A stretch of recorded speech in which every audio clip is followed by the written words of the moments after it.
batong.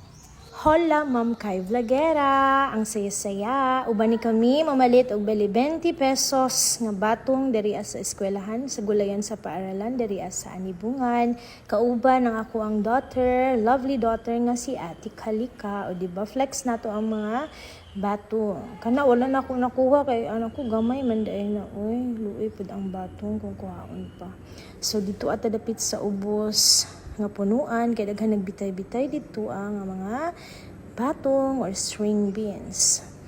Nya makita ninyo daghan pa og mga sagbot kay wala pa na atiman kaayo ang atong gulayan sa paaralan. Bali atimado na siya ni paspas lang gid kayong turok sa mga sagbot. Salamat kay sa suporta sa atuang stakeholders, sa mga parents, mga officials sa pag-support sa atong gulayan sa paaralan. Gitabangan ko og harvest dito sa sulod-sulod pa kay ginapadlakan man ni atong gulayan sa paaralan.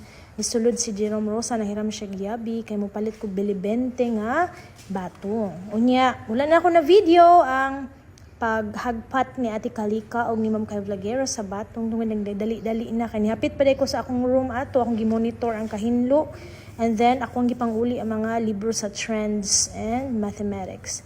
Unya muna na, mix. Bali ang ingredients nato ana, bali mantika ang gamay, tapos ahos nga tulo ka lusok, unya batong gikan sa gulayan sa paaralan by Ma'am Rosalaya and Anibungan National High School students and teachers and faculty and staff and stakeholders. Daghang salamat. O di ba mo na luto na, hapit na maluto ang atong adobong batong. Pwede ra gud kaayo inani ka simple na mga sudan kay naga-crave yun ko og init-init na sudan matag udto kay bugnaw pa sa simod sa iring ang ato ang kanon ana kay magbaon lang itag kanon kay di ba mahal ang kanon karon 20 pesos 15 Gs depende sa namaligya og lutong kanon.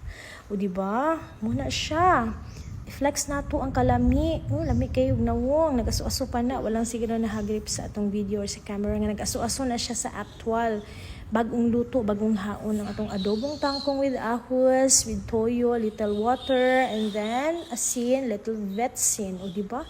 Meron na tayong adobong batong by Ate Kalika and Ma'am Kay Vlogera. Mangaon kita! O diba? Nag-andam na og duha ka bowl si Ate Kalika. Siyempre, multitasking tadihang dapita natin gina-photocopy, gina-print sa itong mga school documents, sa itong advisory class, advisory students. Ako ang advisory students is 42 sila. So, laban ng good. Bali, last school year, 73 sila kabuok. Modular pa to siya. So, laban ng gyud pero mihigtan sa nato atong buhok kay lisod na mabuhatan, mabutangan og buhok ang ato ang pagkaon. Unya, nag-bless na ko ana sa pagkaon, off cam, wala na hagip sa camera. Unya, muna na with matching rice yun no nga baon. Flex na to sa camera nga tinuod gyud nato kaunon gyud nato atong giluto, di ba? From gulayan sa paaralan to table. Syempre, lami kayo sa feeling nga maka-harvest og mga gulay sa gulayan sa paaralan kay anak sustainable. Unya, lipay kaayo si Ate Kalika kay nakaluto na pod siya. Ana siya uban mama, ana ko siya bilin Casey kay magbuhat og card og form 7 si mama mag-check, mag-recheck siya.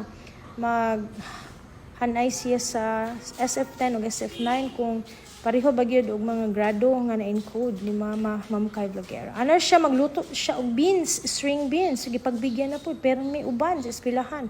Unya cellphone time with Ate Kalika tungod kay magbuhat na ta og padayon sa atong SF9 ug SF10.